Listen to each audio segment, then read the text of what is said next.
Hey guys, welcome to the Brains Are Root podcast with me, Antarctic Ninja, and the wonderful Loot the Body. This podcast is where we talk about anything and everything mental health, so sit back, relax, and enjoy while we talk about all of our crazy and invite you along for the ride. Do you know what's really irritating? I have a long list. No, you know we've been going for we've actually been sort of recording sort of normally for like 10 minutes. Uh-oh.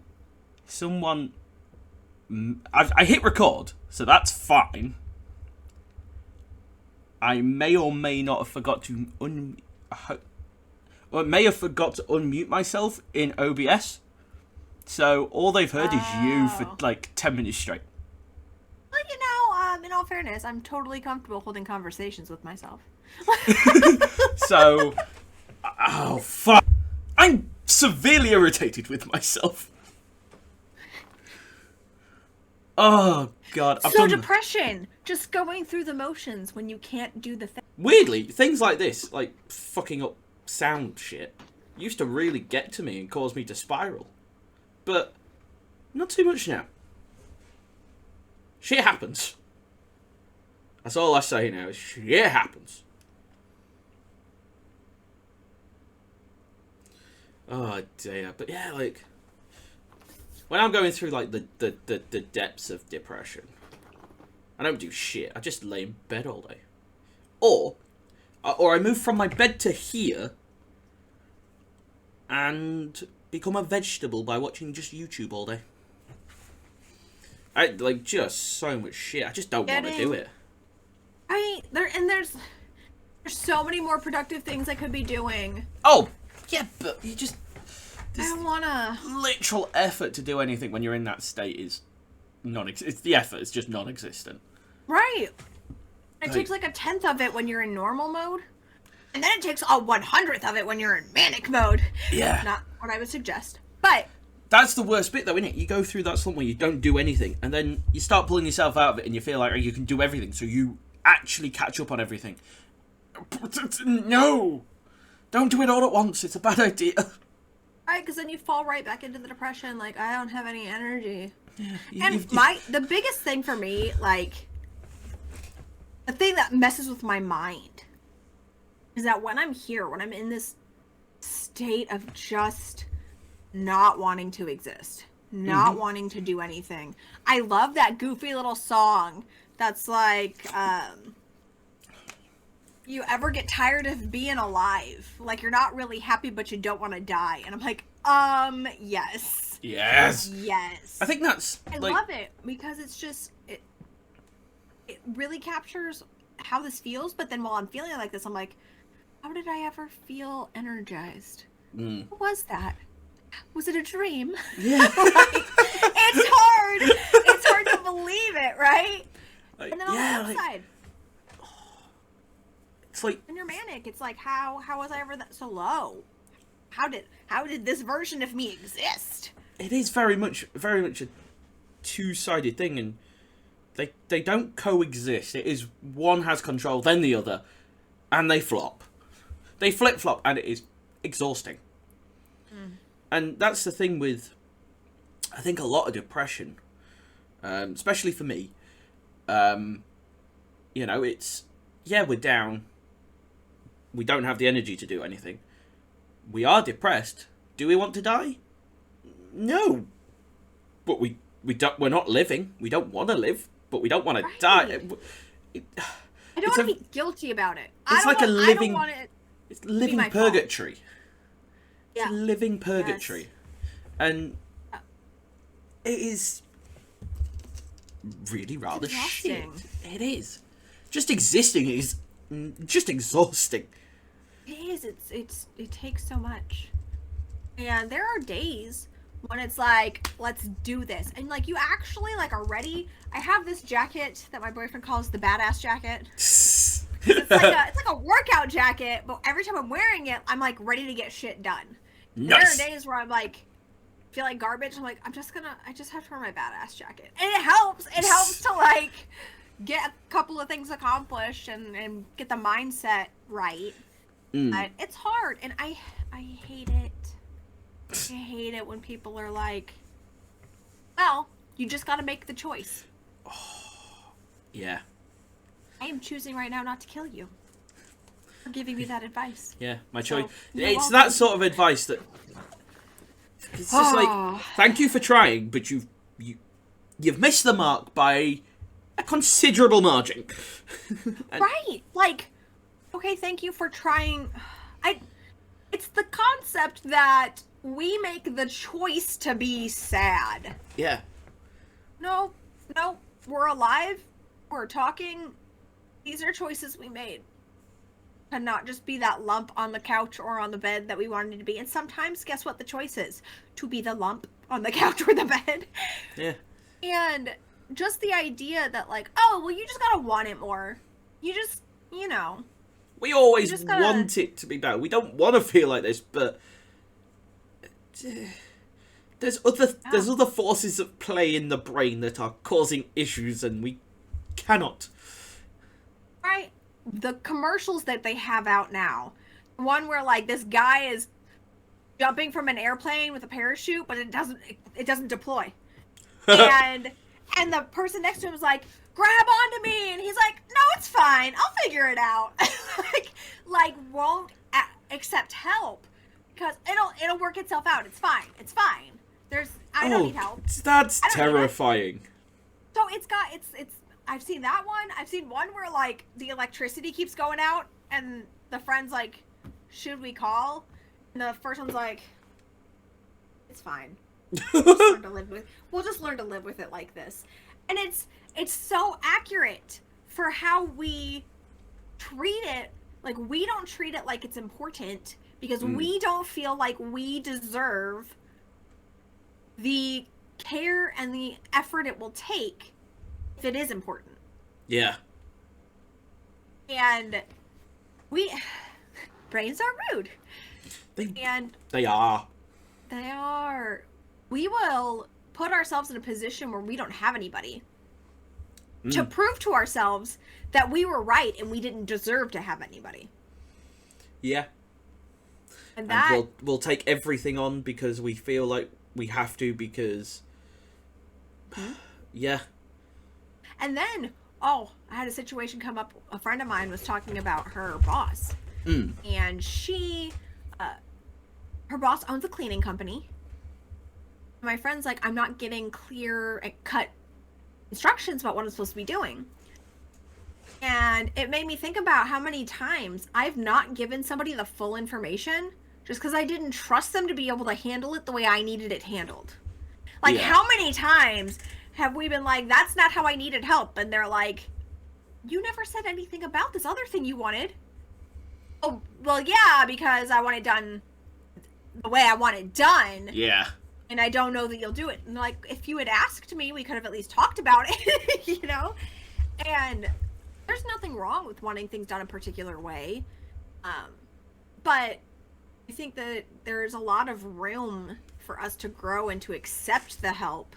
That the people around us, like, they're ready and willing to give. I am still struggling with this, especially in my new role, because I've been there 3 months.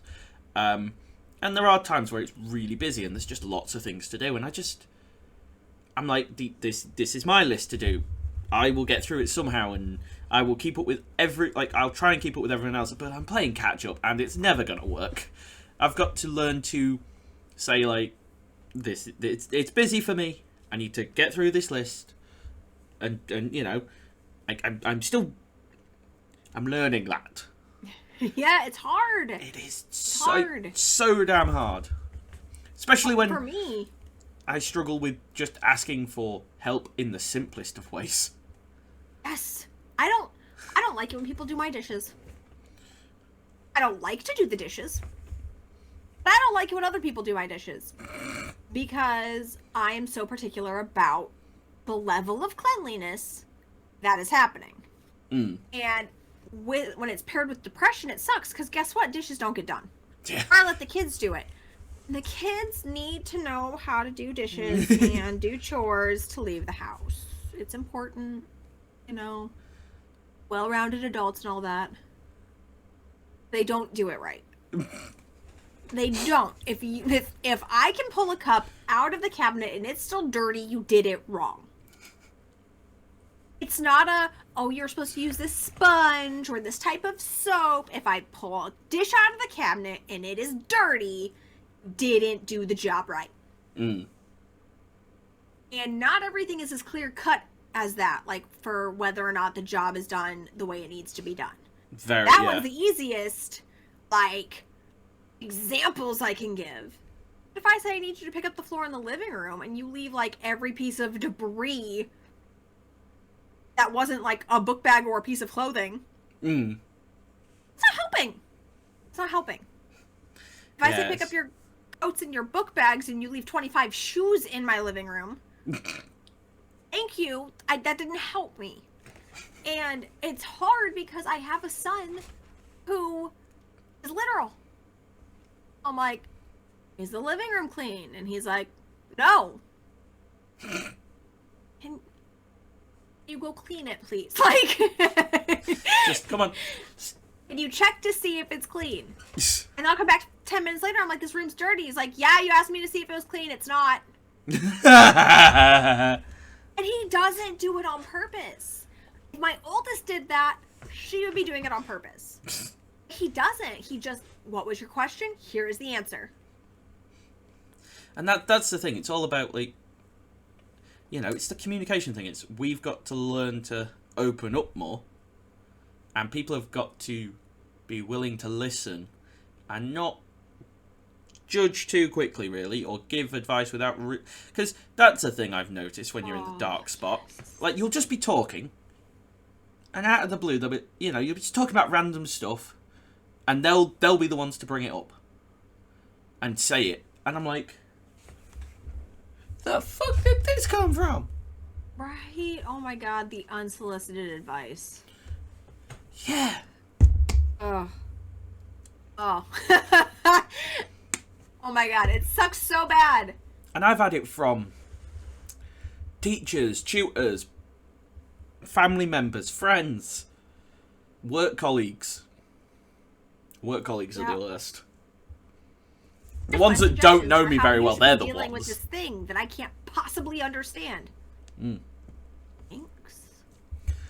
Yeah, like, it's absolutely ridiculous how much unsolicited, and it's all this, like, it's a lot of the same thing. Like, it's always this, like, it's like, come on, let's stop this shit, and we'll move on. But it's always the same few, like, things, the same few bits of advice. So have you just thought about looking at it differently? Going outside. Eating an apple. Getting some proper sleep. Have you seen Epic NPC Man? Like, the amount of stuff, like, unsolicited advice thrown my way is absolutely hilarious. And, like, sometimes they genuinely think they're helping. Like, give this person a go, or give this service or that service a go. I'm like, no, I've already got that one figured out, and they don't realise that I've already got shit figured out, or starting to figure it out. They're like, we're trying to help. Yeah, but you're not help. You're just, like, you're not making it worse. You're not making it better. You're just kind of adding an option that is kind of null and void right now. Right? It's like, that's not helpful. Thank you. Like, alright, I want to show you this video. Is that cool? Okie dokie. Take a seat. Ooh, sorry. Okay, why don't you just start by telling me what's wrong from the beginning? Where to start? I mean, I guess the short story is I'm depressed. How long has it been going on? It's been going on for a while now. The thing is, I just never feel happy. I wake up in the morning and I'm depressed, and that just carries through the rest of the day. And then anytime anyone says anything to me, it just sends me into a negative thought spiral that I can't get out of. Yeah, right, a negative thought spiral. Yeah. Have you tried, when you wake up in the morning, just not being depressed?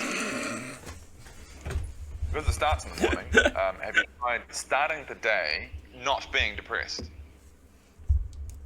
Just not being depressed. Yeah, so, for example, you wake up in the morning and you choose to be happy. You want to start the morning how you wish to proceed. Snap out of it. What? Wake up and not be depressed. Well, that's not any difficult. I can't do that. Have you tried harder? Tried harder not to be depressed. Yeah, exactly. Like, okay, here's a tip. Have you tried having an apple? Just an apple. Yeah, just have a munch on a nice red apple. You'll feel better in no time. And that works? Absolutely it does. Every day or in the morning, the evening? Whenever you're feeling sad, you have a bite of an apple, and the thing is, the natural sugars in an apple are actually really good for the brain. Depression is actually in the brain. I just don't think a diet change is going to help me. Yeah? Yeah? Have a look under your seat. Under here. Under your seat. What is it? An apple. It's an apple. So have a munch.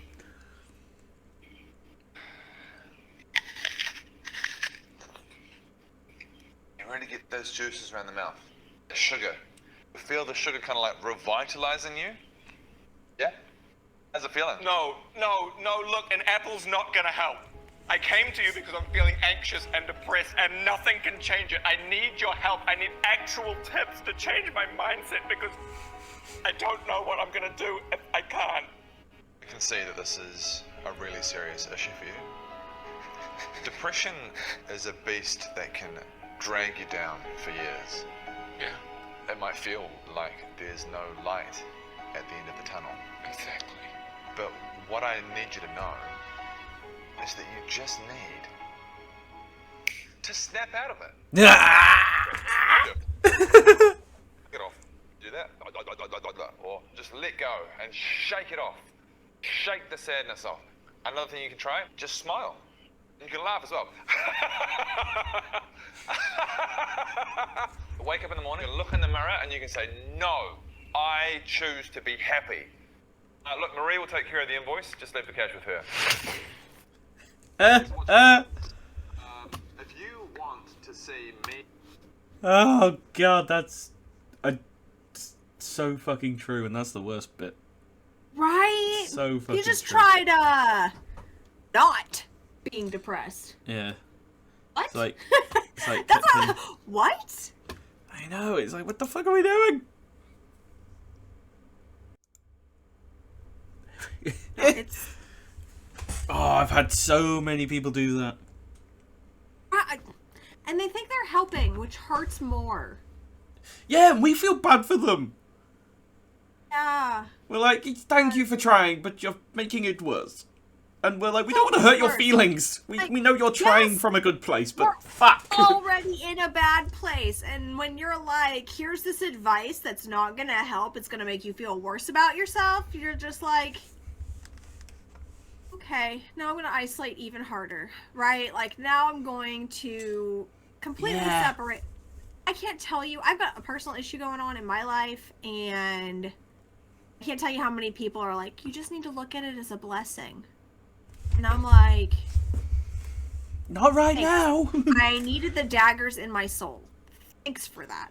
Yeah, yeah, maybe later down the line, my view will change on it, and yes, it may be a blessing to me, but right now, no. Right now, in the hurt, in the pain, like, shut up. If all you have to offer is fortune cookie responses, like, here's the door. And actually, what's funny, like, I use that term, fortune cookie responses, because I'd say that to my boyfriend all the time. And he's a very optimistic human, and he is neurotypical. And sometimes he'll just be like, he'll be trying to be supportive and show up, and it falls flat. And it's not his fault. It's like that therapy kind of session where it's He's like... trying. He's trying, but he is...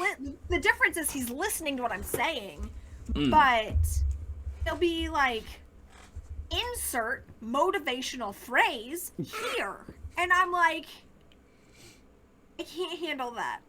I can't handle that because to me, It feels like you're dismissing the hurt that I'm in and tell me about how much better it can be. Or how much better I could look at it as. And he's never trying to be like, girl, that doesn't make sense. He's always very, like, just trying to be there and show up. And so you can have the best intentions and you could be doing, you know, out of love, but it's hard when you're in that, like, deep, dark place for somebody to, like, shine a flashlight to kind of remember you what flashlights are, have you remember what light is, and then be like, figure it out now. Yeah. It's like, oh, fuck! I don't have shit in here, and now I'm blinded. Thank you. Like, fuck! But yeah, like, fuck, like, it's just...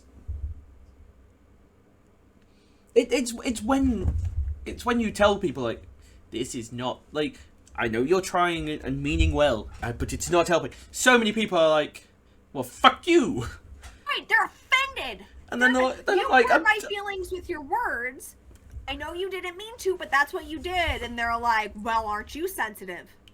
Yeah, just like, Yes, I am.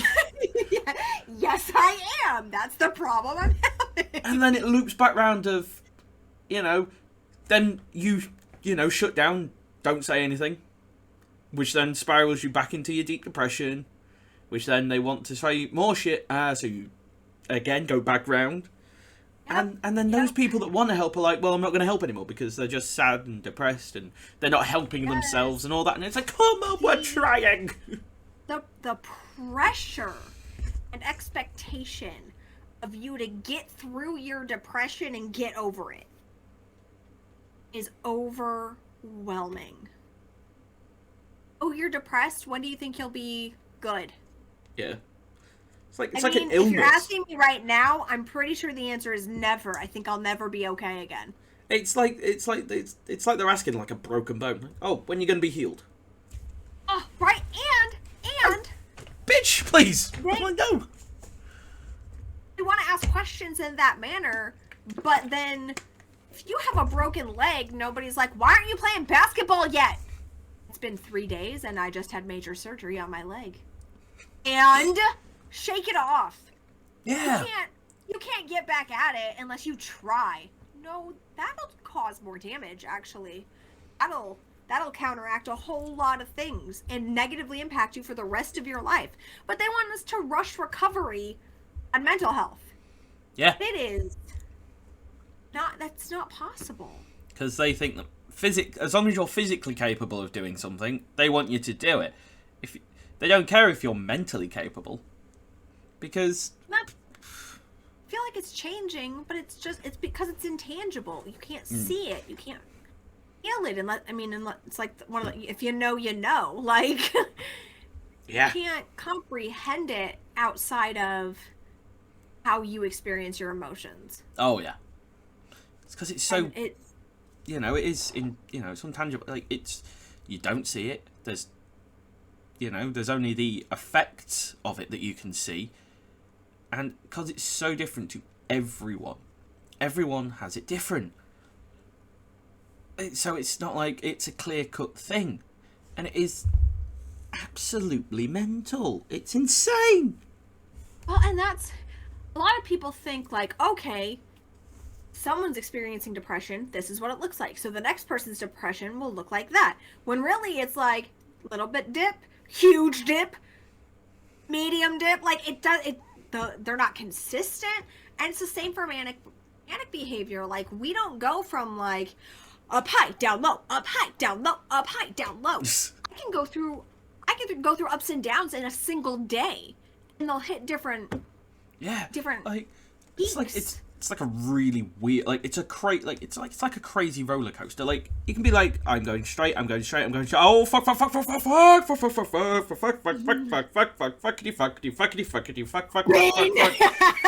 yeah, and then you get to the a really bad bit, and it's just like you'd be going forward, and then next thing you know, whee, and there's the spiral.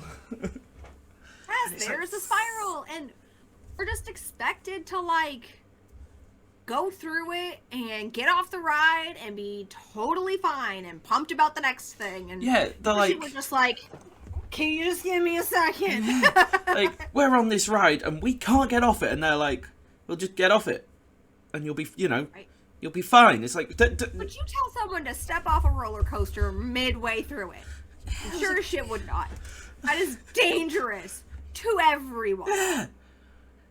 And then you put it into the mental health sort of way. Just, oh yeah, just step off, you'll be alright, snap out of it. Right. Fuck no! Have you tried not being depressed? That's always what I think of. Like when people are like, here's my unsolicited advice. Just, have you tried not being depressed? Take a bite of an apple. I've even had... Depression takes place in the brain. I've genuinely had someone, like... I told them that I was depressed and I was doing this and that for it. And they were like, oh, I've had people, tell you shouldn't take the antidepressants because they dull everything. I'm like, didn't ask for that. You don't have first-hand experience. No. You of all people want me taking these antidepressants. And that was like one of my, like, that was an old boss. That was one of my old, I was like, probably Please don't want me, because show I deal your with medical credentials. yeah, like I deal for with this hot things, sharp suggestion. things, and the public. I wouldn't trust me. Right, and that's one of the things. I've got people in my life, who are like, I just can't stand pills. Yeah. Okay, but pills work for me. And one of the suckiest parts of bipolar disorder is that when you're depressed, you don't want to take your pills. And when you're manic and you feel like you could take on the world, you don't want to take your pills. I live in one of those two areas most of the time. So one or the especially other. during, right? Especially during depression, it's hard to like just get up and walk across the room and grab them and take them. You don't want to. Yeah, like, especially with depression, when you're in that deep, dark bit where you don't want to do anything, the fog is ridiculous. So, I've done it. I've gone days without taking them. Partly because I'm too lazy to get up and do them. I'm too depressed. Partly due to the fact of my brain doesn't remember if I've taken them. So I go on the sensible route and go, I don't remember if I took them. I won't take them. Just in case. Right, because you can overdose on your meds if you don't take them properly. And what's crazy about mine is that I have 4 different types of meds I take. Damn. And over the last few years, because I was diagnosed in 2019. Nice. Over the last few years, I have had bouts where at least one of the meds I have not been on. Just not all the time like that, but one will run out and I'll have to get it refilled. And I've been able to experience what it's like to miss that certain type of med. And it always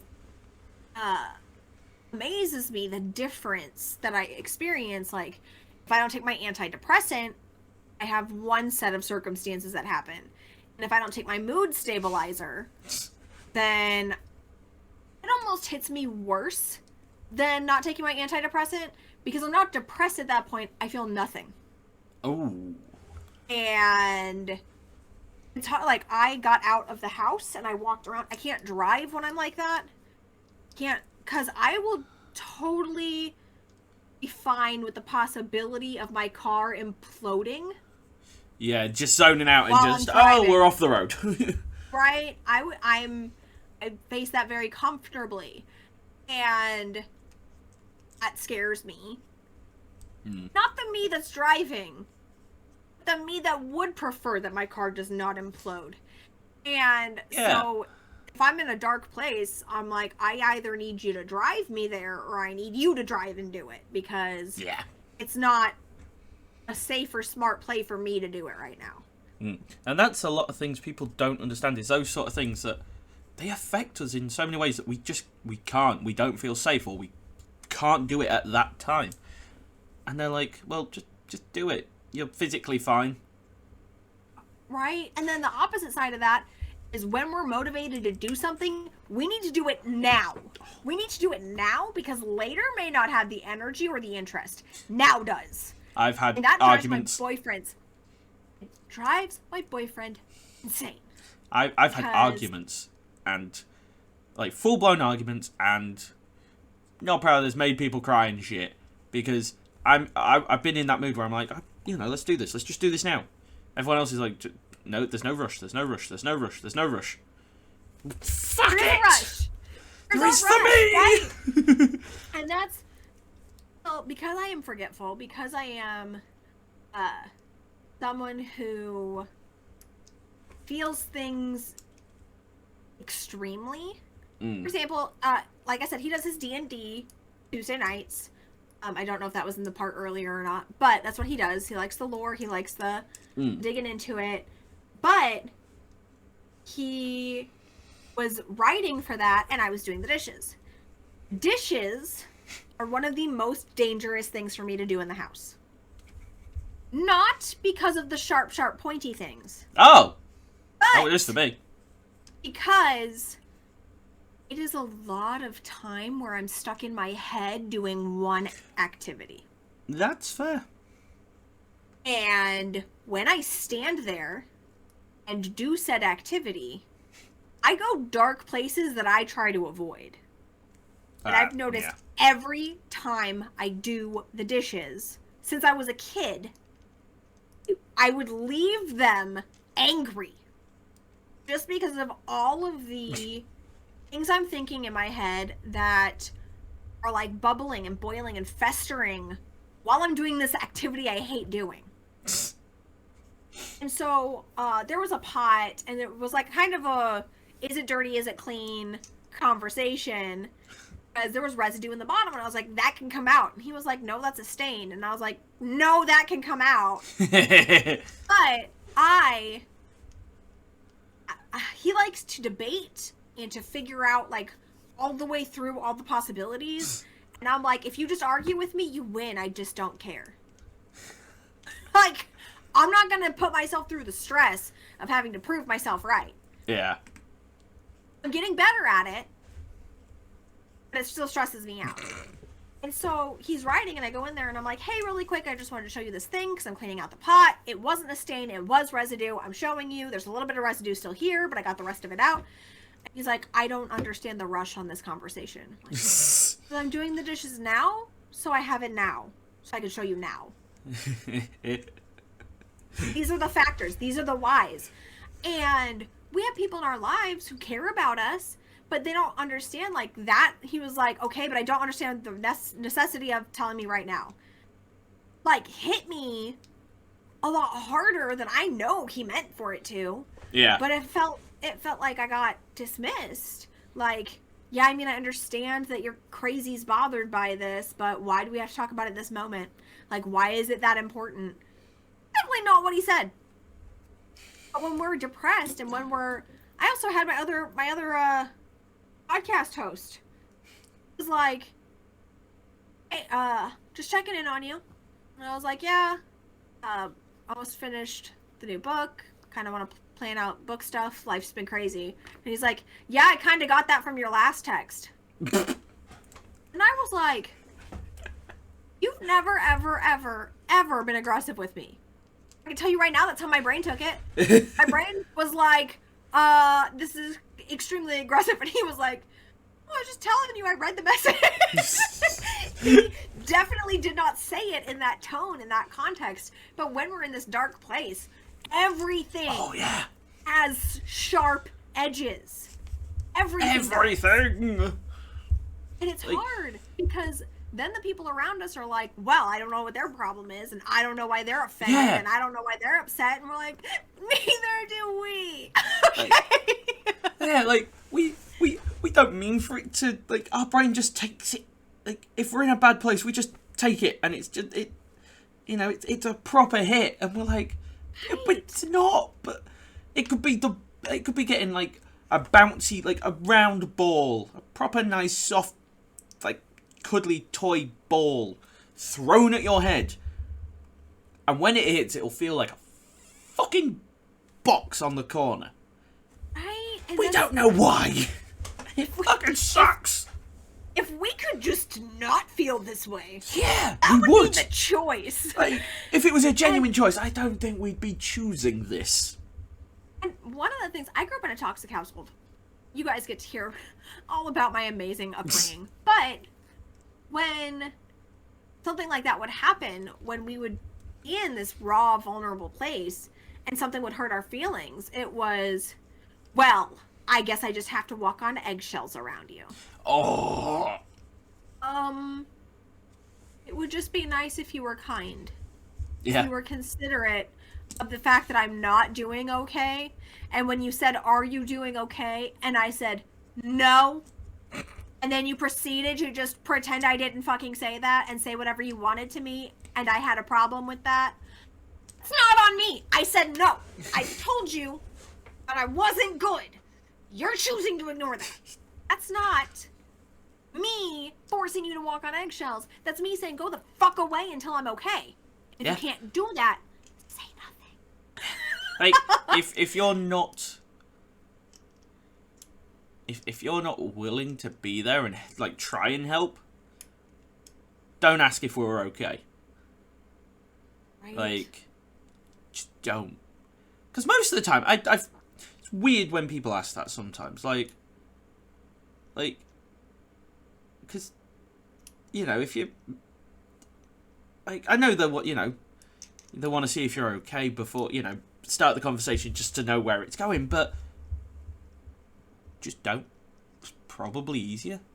Because it's a normal sort of, you know, thing to say sort of at the beginning of a conversation. I'm just like, nope. See, Probably a and good idea not to. Right? And I've had just... It's not that we don't see that you're trying. Mm. It's not that we don't know we are being defensive. It's not that we're going to be able to stop doing that. We can recognize it. We can feel like we're trapped in a prison inside our head, banging to get out so we can stop throwing spikes at everyone.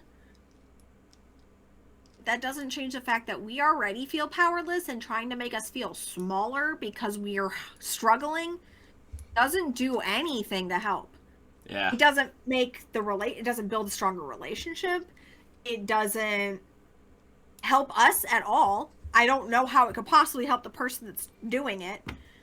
But it's hard because we see you. We see that you're helping. We see that you're trying. We see that you want to be doing the things that help us to see, to feel seen and heard. But you're not doing it. And it's not your fault. Yeah. And it's hard. It's hard to be like, I'm not mad at you, but stop talking. Yeah. I don't dislike you, but go away. Like, right now, just shush.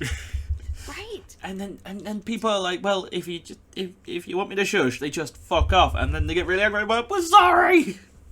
Right. And we have to, like, feel guilty. On top of feeling as shitty as we already feel. Like, if you think that we're being aggressive and defensive over something that you didn't expect aggression or defensiveness over, we probably also didn't expect it. Oh yeah. So many times you're like you'll say it, and then like a minute later you'll be like, oh shit. Right? Like, why did that get to me the way it did? And I'm an overanalyzer. I want to understand why I thought the way I thought, I did the way I did, I said the things I said. Why? Why did that happen? Mm. And a lot of the times it has fucking nothing to do with the conversation. And that drives my boyfriend crazy. Like, most of the time, I'm already, like, when I'm having those sort of conversations and I go, shit, why was I like that? It's something that happened already, and I'm just still reeling from it. And it's like, the fuck? Like, those things aren't related, and I'm like, I know that you don't think they are. Oh, they're not. No, I hear you. I know that 8 and 9 should not have connected, but here I am, and they are. Yeah. it'll be something like, I'm thinking about dinner plans, and he's like, what are you thinking about? I'm like, making pizza and the fact that I hate my mom. It's like, what? I'm like, I don't know why both of those things are in my head right now, but there they are. Yeah. Like, people are like, oh yeah, what are you doing? Like, I'm just sat here thinking random shit, and they're like, what random shit? You do not want to know. When I was in high school, I was in a creative writing class. Go figure. What a surprise. And the teacher was like, you guys, I'm going to give you a few minutes. I want you to write down everything you think. And I had some kids there that were like, and I'm over there speed writing through everything because every single thought has a second thought, has an inspiration for a new word, I think I had like 2 pages of just singular words. Because my brain is constantly rolling like that. Mm. And so to me, it's foreign to just be like, I'm not thinking about anything. What the fuck do you mean you're not thinking? I'm thinking about 9,000 things. How do you not have one? Why is there not one going on? Like that video we watched in one of the other episodes. Because, like, it's just, I don't understand. And then everything is connected to everything for me. Like, it could seem completely unrelated, but somehow, somewhere in my mind, they connected. That's the thing. Like, I'm either thinking, weirdly, everything at once or nothing. There are days like, when I'm in my like my lowest point, I will think nothing. I will become a vegetable. Just doing nothing. I will think about nothing because my brain just switches. It just cannot handle.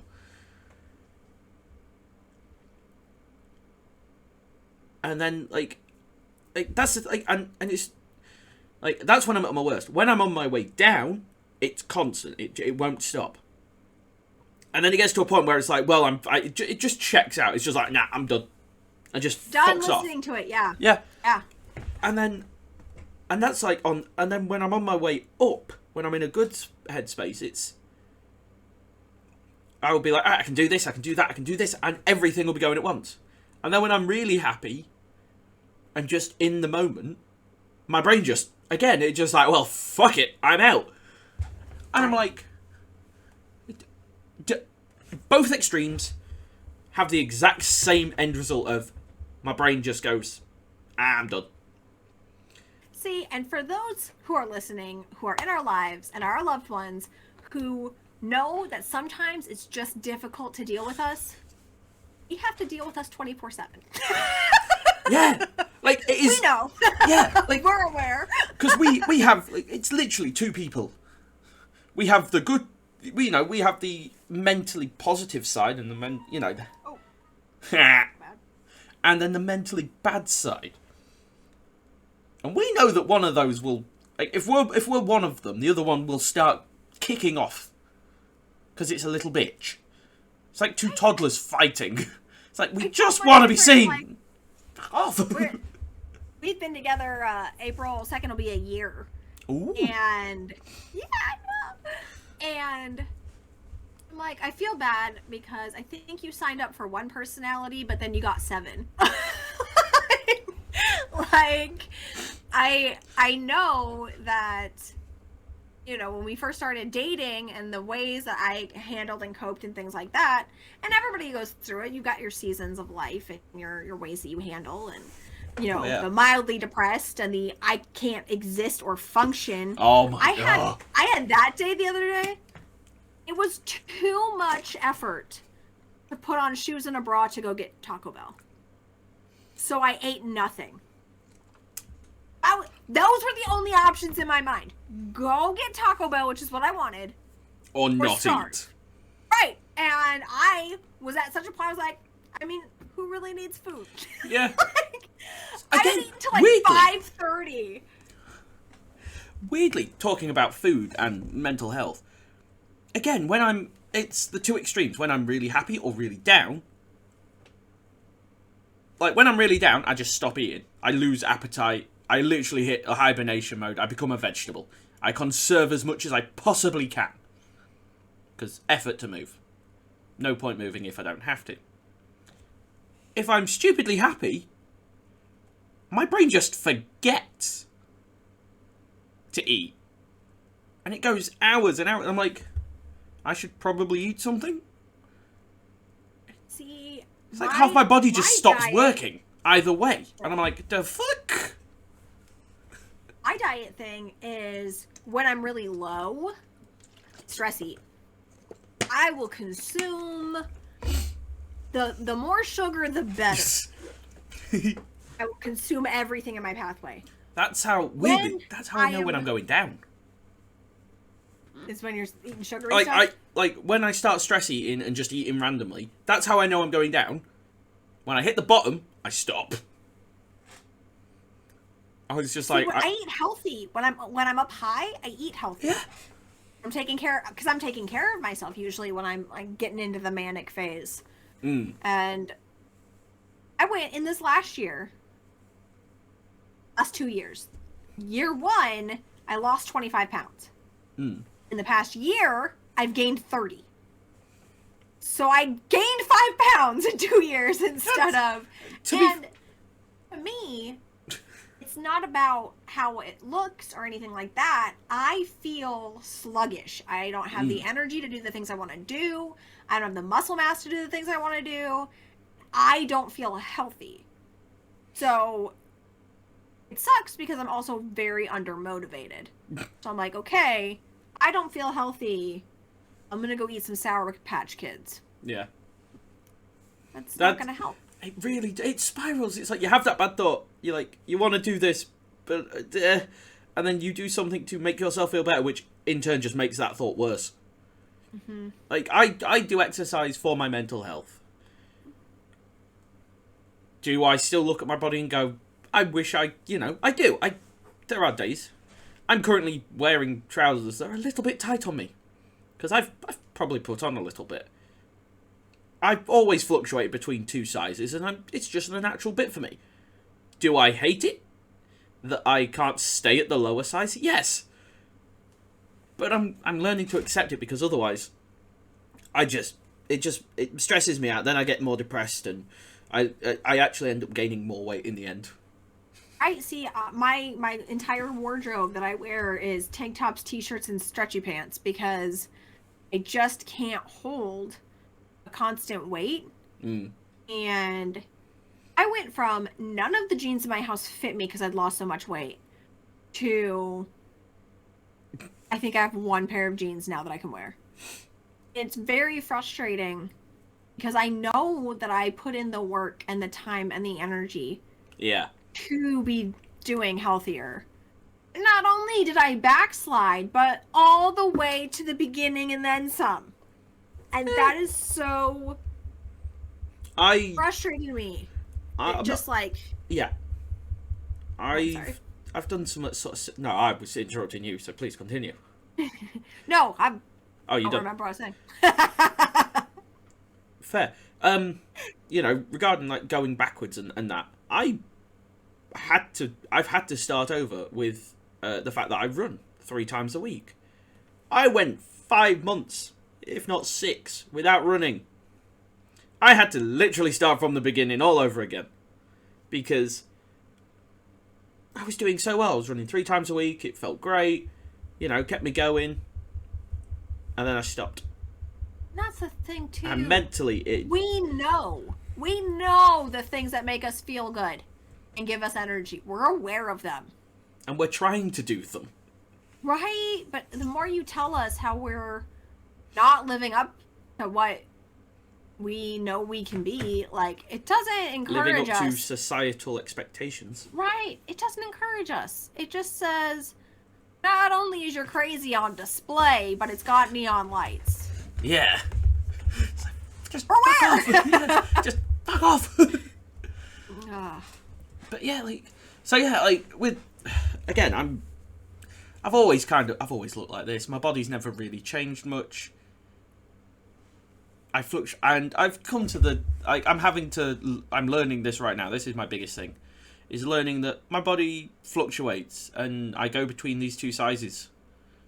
It's never gonna without changing my lifestyle drastically and going to the gym constantly, and hours, which I just cannot. I can afford to go to the gym.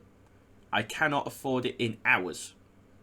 Right. I do not have enough hours to do it. I am too busy with everything else I have. The podcast, the stream, blog, work. I work full time. Right. Yeah, I'm coming to terms with, well, this is how my body's probably going to look. We may as well just start prepping for it. Over here is my, like, workout shakes and my supplements and my vitamins, and I am going to be doing an extreme overhaul here coming up. I think Monday we're starting when the kids go back to school. Ooh. And I just have to have the discipline to do it. And that's where I've been falling short, is I'm really good at making excuses. Yeah. Yeah, right? Most worst thing is, when you've got, people around you that are supportive, but also have that ability of going, but they're not being supportive. Like, they're supportive, and they're only nice supportive. They don't force you to do things and support it that way. Like, I used to smoothies every day. I used to be really good. I stopped that. That's not. I want to get back into daily smoothies. Start your day off right. Make a smoothie. Grand. But most of the time, it's people are like, I'm like, I can't be asked with a smoothie. They're like, that's fair. Like, there's a fine line, and you could have just given me a bit of a kick. Come on, do it. Right, and that's also the problem, is that we're like, what you said offends me. Everything is hurting. Why did you have to attack? And then on the flip side, we're like, could you just show up a little bit? Oh, so and much. Do we need both of those? So much. I told my boyfriend, because it's spring break. We've been letting the kids stay up. We've been sleeping in. And I'm like, I haven't been streaming. Like, why aren't you streaming? I'm like, you want the shitty answer? And he's like, I'm intrigued. Sure. I'm like, because you don't want to wake up, and I just use it so I can play video games and not go live. He's like, that is a shitty answer. I told you. Because it's not his job, it's not his responsibility to make sure I do my thing I'm gonna do.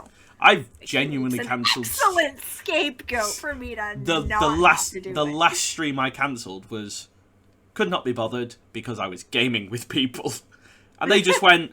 They were all for it. They were like, cancel it. You want a game with us? Right. To be fair, their first thought was, stream said game. Right. My computer will not run that. It will not stream it and game at the same time. It's not good. But yeah, speaking of which, I've got a new laptop coming in. Ooh, nice laptop. Sweet. I don't let myself get myself nice things, and so I'm trying to work on that. It won't work on anything if I'm not in my streaming area, because that's where my computer is, and so I need to have something that's a little more flexible. Yeah. I go through those stages where I'm like, I don't buy myself new thing, like good stuff or anything, because I should be like a responsible adult and save money. Right. And, which gets, but then and that's like me normally, or when I'm depressed. At least partially. But again, comes back to the two extremes that I deal with. Yep, then you're just like, I can spend all the money I want to spend right now. When you're in a good place, you're like, fuck it! I deserve it. Yeah, you're like, fuck it, I'm doing well. Let's do this, let's do that. And then when you're in the really bad place, it's, I need something to cheer me up. See, and one of the things that and that's is never a massive anxiety thing for me is money. We could be totally fine. We could have everything that we need to pay for everything that we need to pay for. And we can have a period of time where we don't have to spend money. But when money is really tight, during that period, even though we don't have to spend anything, when money's really tight during that period of time, I like can't breathe. And he's like, well, but we're fine, but we're okay. We've got everything covered. And I'm like, uh-huh. Yeah, I hear you. Oh, money is such it's such an anxiety for me because like when I know if I have to take money out of my savings 1 month because I've stupidly overspent, I will get that money. I will put extra back in to make up for that loss. Yeah. I spend like a small amount and I'm like, well, I'm skint now. I have no money to last. I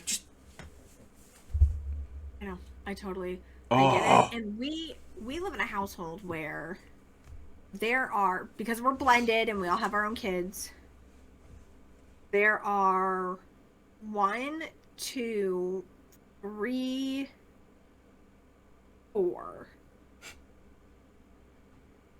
parents of the children that don't contribute anything to them. So it's not like we're over here swimming in child support. Yeah. We have 4 adults that have given life to these children that do not help pay for them. And so savings is almost a joke in our house because even though we have some, it's not... Yeah. I mean, worst case scenario, we have like a few months covered. Not years, not... Yeah. You know, and that's... We live in a world where it's hard to get ahead. And it was hard before the pandemic. And so it's scary. Money just has always been scary to me, which the irony is I didn't grow up wanting for anything. We had enough to do what we wanted to do, to cover all of our needs. Like, I never worried that I didn't have a house or wasn't going to have a house. I never had to worry about food on the table. And now as a parent, even when those things are paid, I'm still worrying. Yeah. About, like, how long can this sustain us? How long can what we have on hand sustain us? And it's not a healthy way to look at it. And it puts more pressure on how well I do the things I do, like the podcasts and the book and the streaming, and it makes me want to get like a real job, you know, like I don't know that my mental health could take it. I don't think my bipolar disorder could handle it, even medicated. And I would have to give up a significant amount of streaming to do it. Yeah. And so it's the constant. I mean, I'm sure you've dealt with it as well with work and streaming. It's that balance and that fear that streaming will negatively impact us instead of positively. And it has done. I have done. There are moments where you do start thinking negatively about it, and it sucks. And like there was many reasons why I changed jobs end of last year. One of them being I wanted a better routine so I could stream. Because that helped 90% of the time. It helps my mental health. Gives me something to focus on, keeps me going. You know, makes me have a bit of a laugh and a joke, and I play games. All things that I enjoy. I have changed jobs to try and give me... Admittedly, I work more now, which is fine. But it allows me more time overall when I want it, so I can look after my mental health. And that is the biggest thing, is finding that balance. It took me fucking years. Well, so the boyfriend does do D&D Tuesdays. He gets to leave the house and go do this fun thing. I don't remember the last time I left the house to go do something fun that didn't require somebody needing something of me. Yeah.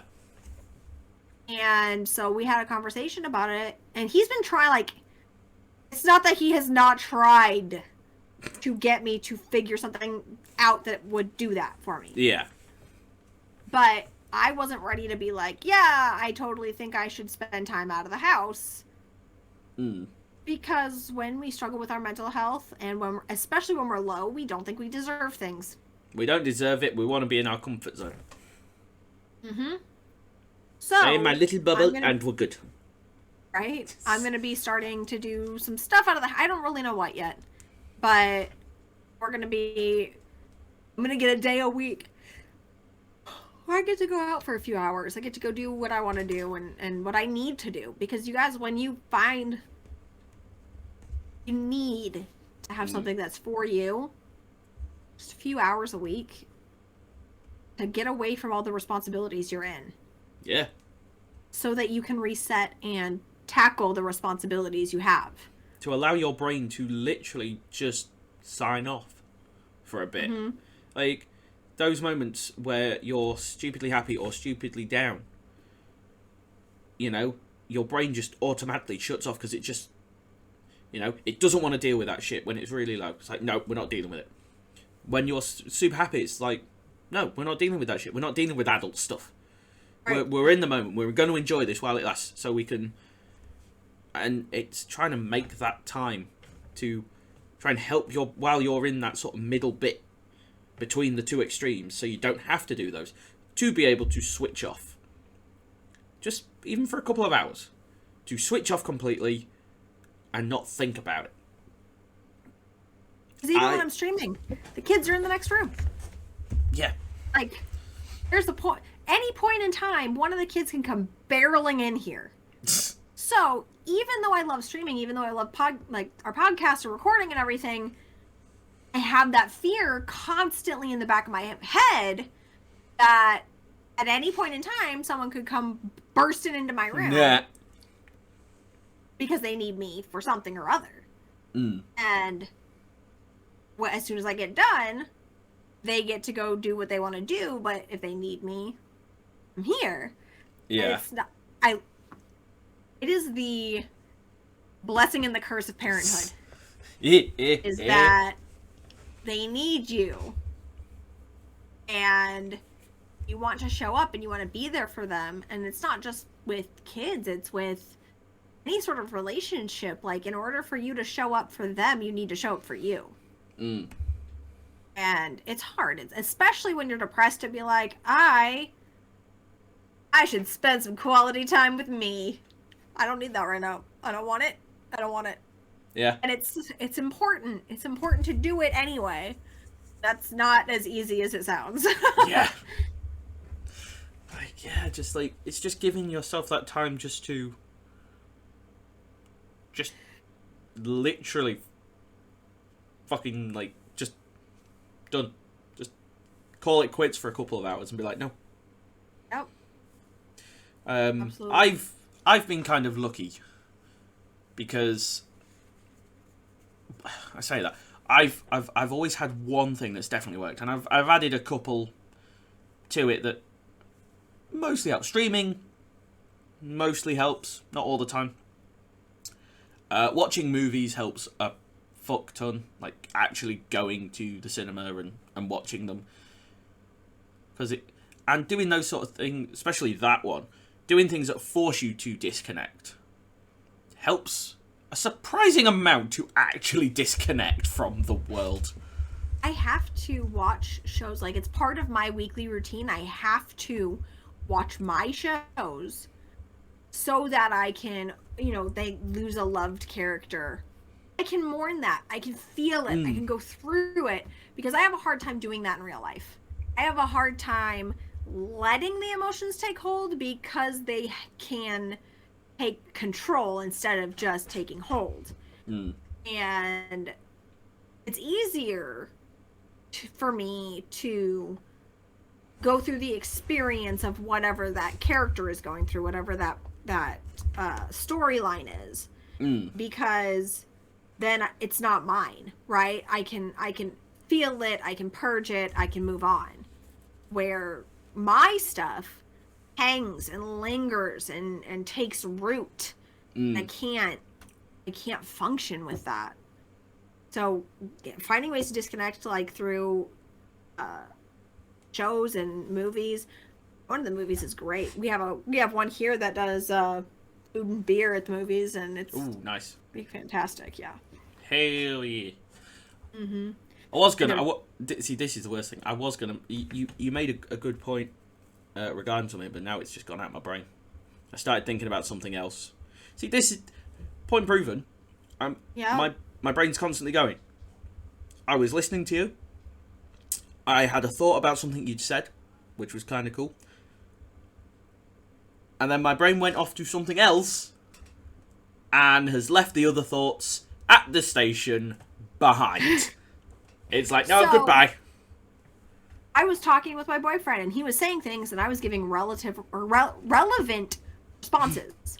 I got to a point where I was like, I don't know how I'm keeping conversation going because I'm struggling to stay present. And I'm proud of myself because I know some of the things I've said actually pertain to what we were talking about. But I don't know with as loud as the internal chaos is, I have no idea how I'm holding this conversation. Yeah. That's what it was. You made a point about how your thoughts can take hold and take root and how it can quickly sort of control. That's why a lot of people with depression and mental health are very guarded, because they know that that little thoughts and things can take hold pretty quickly. So, you know, if we are guarded, there's a reason why we're guarded. And don't... Try not to take it personally if we are a little bit cold or a little bit distant. Just know that we are trying. Right. And it is, you know, and we do want to, you know, don't let these sort of things take root, but things in the past have happened, or thoughts are going through their brain that are sort of, they're trying to stop those thoughts from taking hold. And I know a lot of people take issue with words like triggered. But we're not trying to be like, oh, give us attention about this thing that made us sad.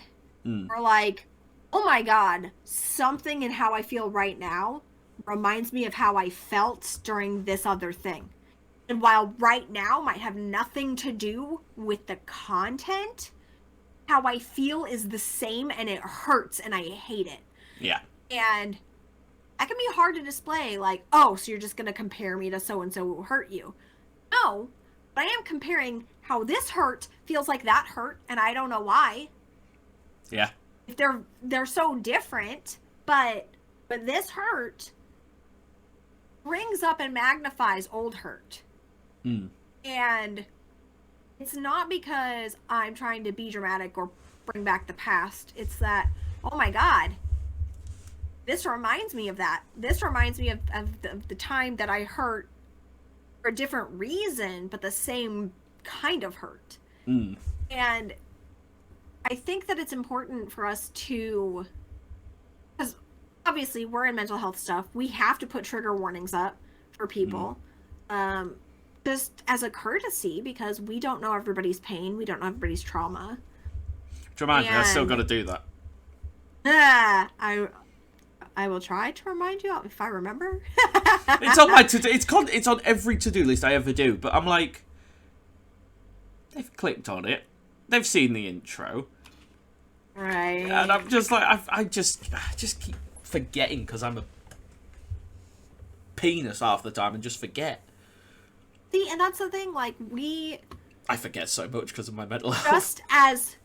just as bad as we are about needing certain things, we are not the greatest at giving those same things to another person.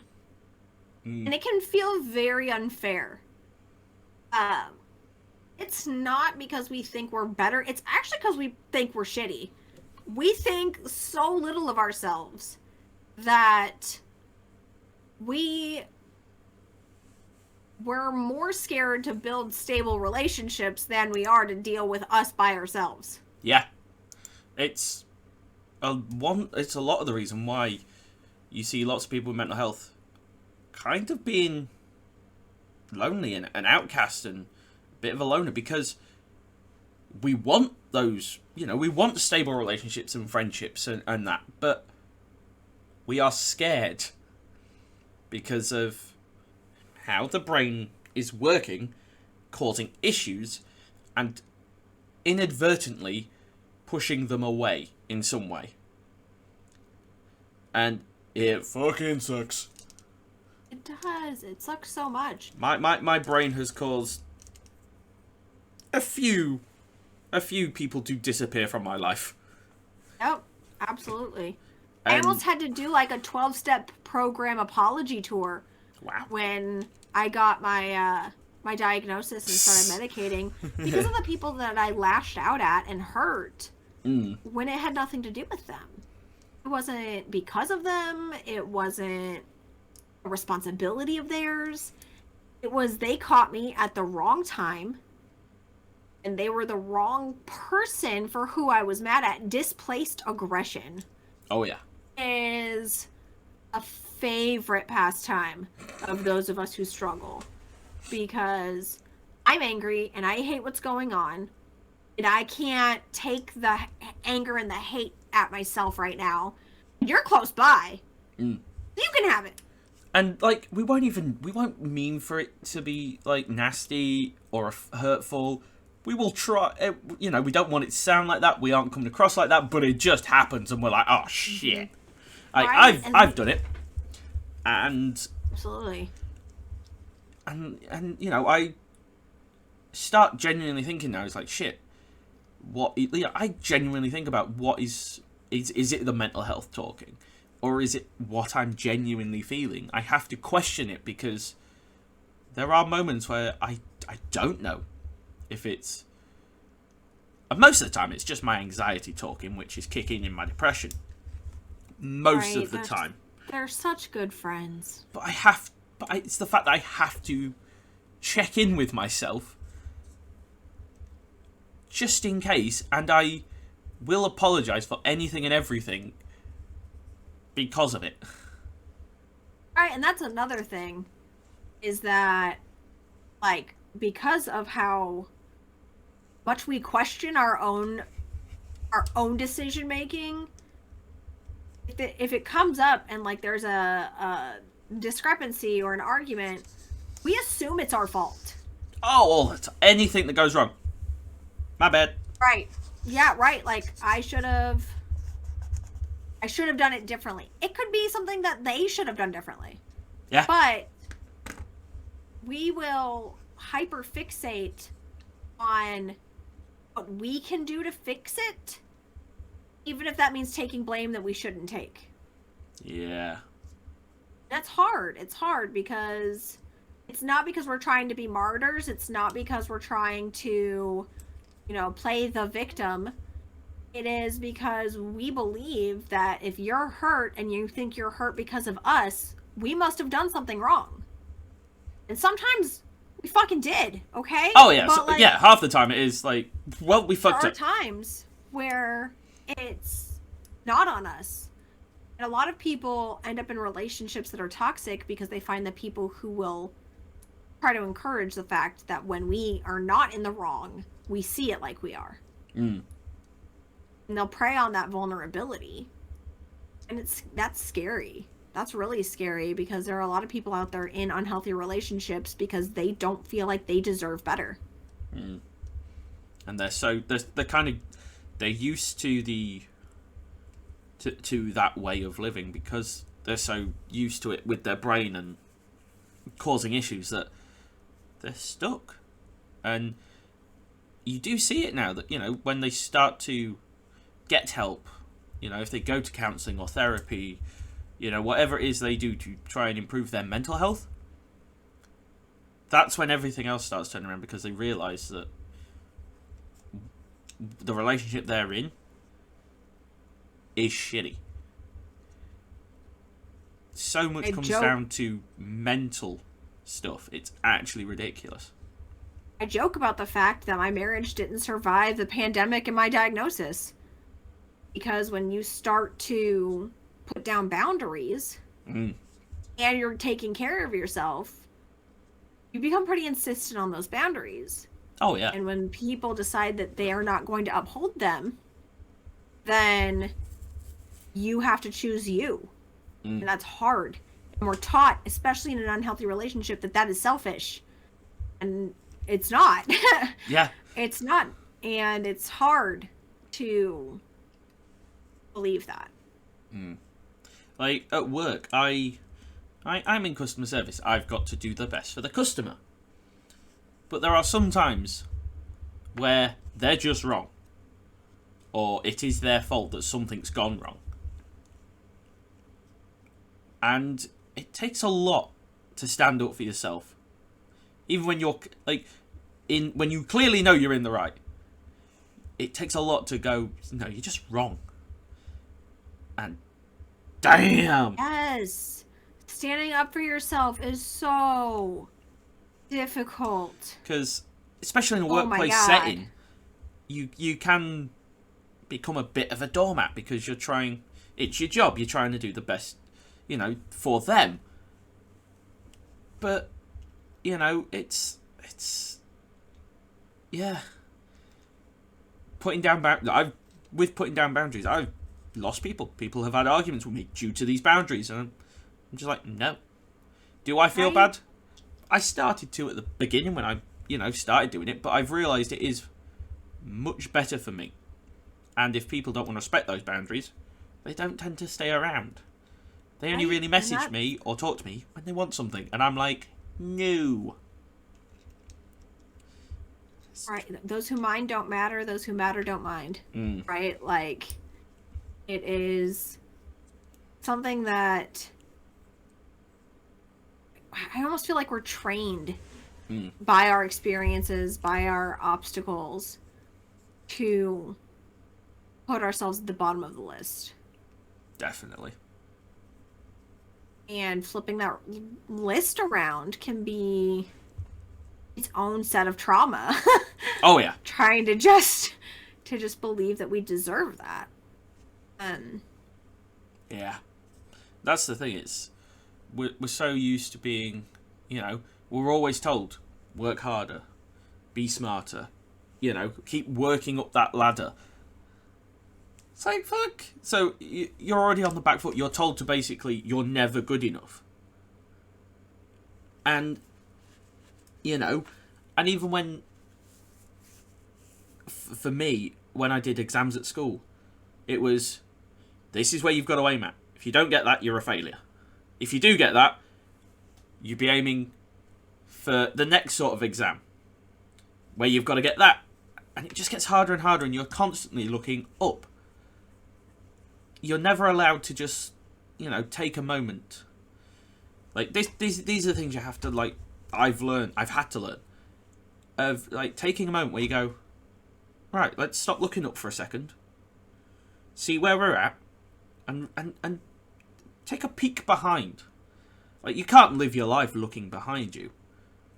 But you can take peeks and realise it's a long distance from where you started. Right, and sometimes when we're in that depression, though, it feels like we've just turned around and stared. Oh yeah, and we just sat down and just kept looking at it. And it's, Yep. Oh yeah. Oh. Yeah. Like, when you're in, if you use that sort of analogy, when you're in the dark spot on that ladder, you've stopped at a platform, and you're just looking down. You're just looking over the edge, just going, "Ooh, let's see," and all you see is the darkness. And then you flip over to try and look positively, and all you see is just, you're so used to looking at the darkness, that's all you see. So it takes it takes your time, takes your mind to, while carrying on looking that way, to readjust. If you are on a level plane, mentally, on that ladder, you've got to that platform, and you're just looking around. You're happy where you are. You're not going up, you're not going down, you're just there, seeing where you're at. Whereas if you're doing good mentally, you tend to be looking sort of up that ladder and walking up it and making sort of rows into that. And that is, weirdly, that's an analogy I just made up. It's worked quite well, I Pretty think. accurately, yeah. It covers it pretty well. Yeah, like so when you're down, you're peering over that edge. When you're there, you kind of just stood there, or you sat there just looking around, not looking up, not looking down, or anything like that. And then when you're on the way up, you've stood up, you're looking up, and you're starting to grab that ladder again. That's all I've got on that one. To be honest, Yeah. I'm kind of shocked that came out. Yeah, no, I liked it though. I liked it. That's the thing. It's weirdly, I'm going to be pulling this into the. I'm going to be pulling. Nice, this in. I love it. It's about recognizing your limits. And those boundaries. It's boundaries and limits. It's those things that right, we do not go past this point, because if we go past this point, that's where we spiral, or it starts to go wrong, and it causes issues. It's not knowing your own. I say we should stop calling them limits. Because limits sound shit. Checkpoints. They're limit. Like, limits are point. They're shit. They're like, right, that's it. We can't go any further. Boundaries, they're movable.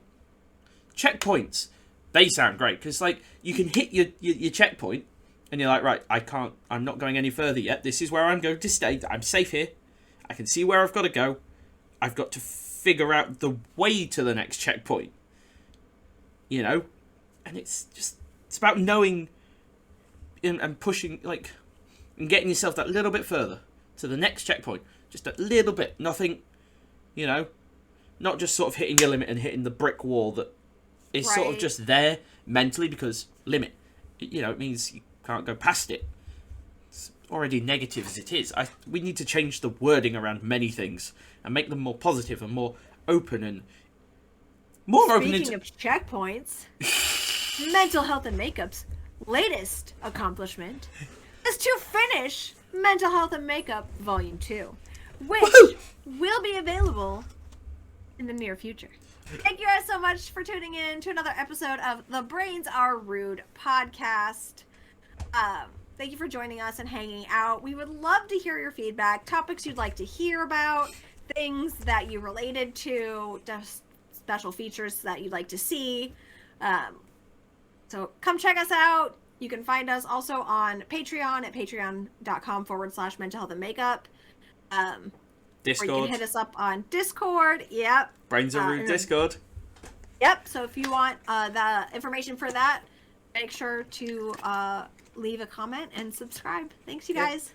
Bye, guys. So, if you go to patreon.com/mentalhealthandmakeup, you will get to see the Brains Are Rude tier.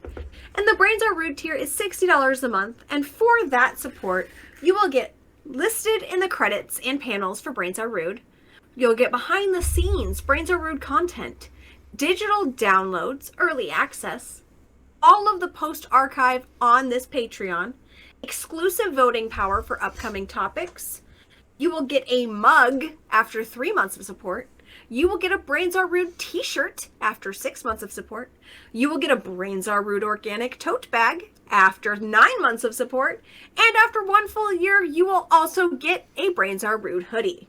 This is our Brains Are Rude Patreon tier to help us keep doing what we love to do,